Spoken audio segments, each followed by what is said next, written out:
Hello， 亲爱的朋友，你好，欢迎来到 Angie 的亲子书房练习曲。在我们今天的分享正式开始之前，我想先温柔的邀请你在心里头跟我一起想象一个画面。你想象一下如果你的孩子长大之后，他跟别人沟通，他表达爱、处理冲突的那个方式，完完整整的就跟现在的你一模一样。听到这里，你的心里是感觉很安稳、很放心，还是好像有那么一点点沉了一下呢？这个问题你不用急着回答，我们先把它轻轻的放在心里。今天我们就要一起来看看我们家里的每一句对话，到底是怎么样像一块块的砖头，为孩子搭建起他未来人际关系的蓝图。好，这就是我们今天的旅程地图。首先，我们会先来看看孩子那双清澈的眼睛是怎么在旁边默默地观察着一切。接着呢，我们会深入的来学习5个可以深化家人连结的沟通习惯，这也是今天最核心的部分哦。再来，我们会一起潜到这些习惯的底层，去摸一摸那个叫做安全感的心理基石。那最后呢，我为你准备了一份非常温柔的本周练习，它会像一颗小小的种子，帮助你在生活里种下改变。所以请你一定要留到最后，这份温柔的提醒绝对会是你今天带走最有力量的礼物。好的，那我们就从第一站开始吧。你的孩子正在看着，在这里我们要来理解孩子学习沟通的2个秘密管道。你知道吗？发展心理学家跟我们分享了一个很美的秘密：孩子的沟通能力其实就像一棵树，它的养分主要来自2个根源。第一个根源就是我们怎么对他说话，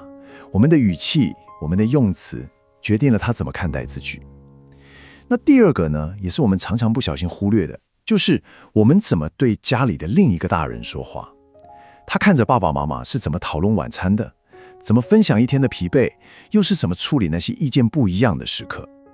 这个过程呢，心理学家给了他一个很温柔的名字，叫做关系示范。意思就是说我们的家就是孩子的第一所人际关系学校，而我们就是他最信任的老师。我们之间的每一次互动，不管是温暖的拥抱，还是一次不耐烦的叹气，其实都在无形中教会他，原来这就是关系的模样，原来这就是爱的语言。好，既然我们知道了自己就是孩子最重要的示范，那么我们可以怎么有意识地为他示范一种更温暖、更有连结的沟通方式呢？现在就让我们进入今天的核心，一起来学习这5个能够改变家庭对话的习惯。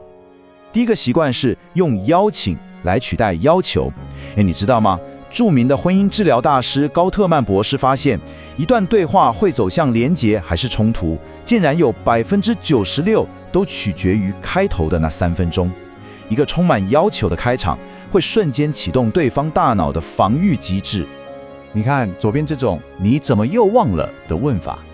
听起来是不是很像法官在审问犯人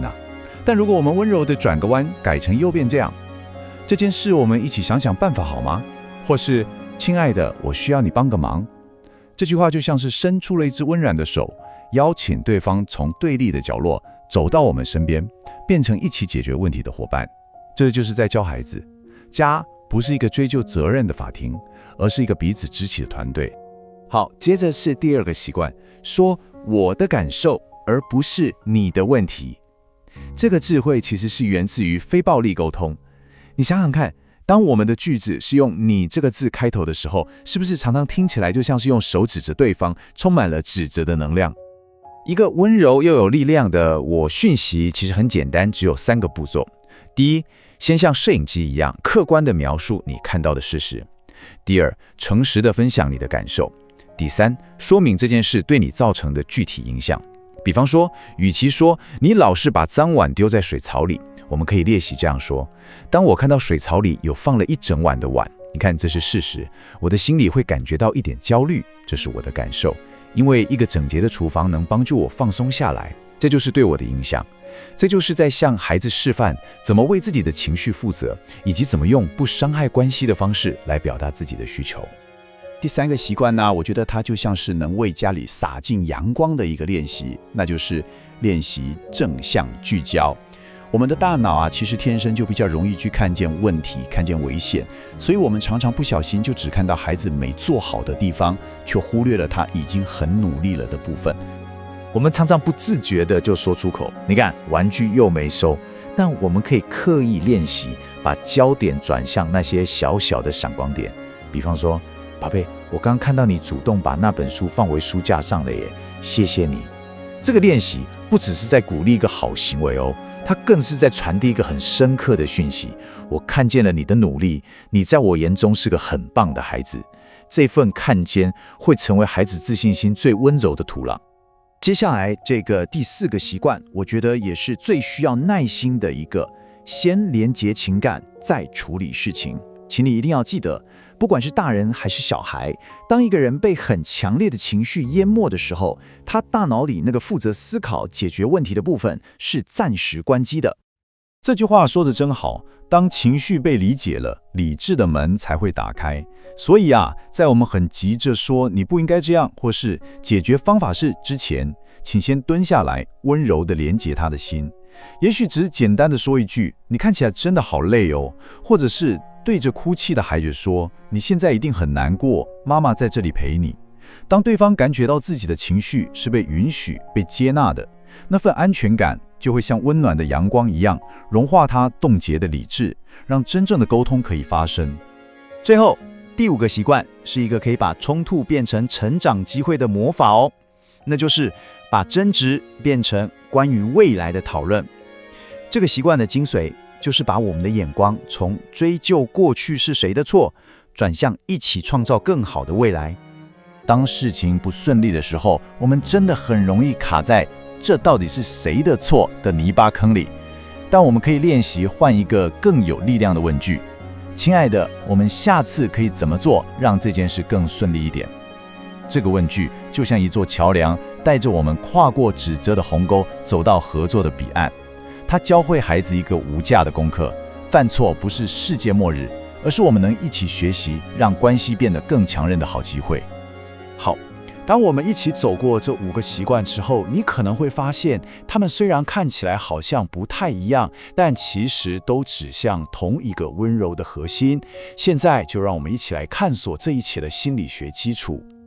我们做这一切努力的最终目标，其实就是为了让我们的家人在关系里感觉到安全，而不是时时刻刻都在被评判。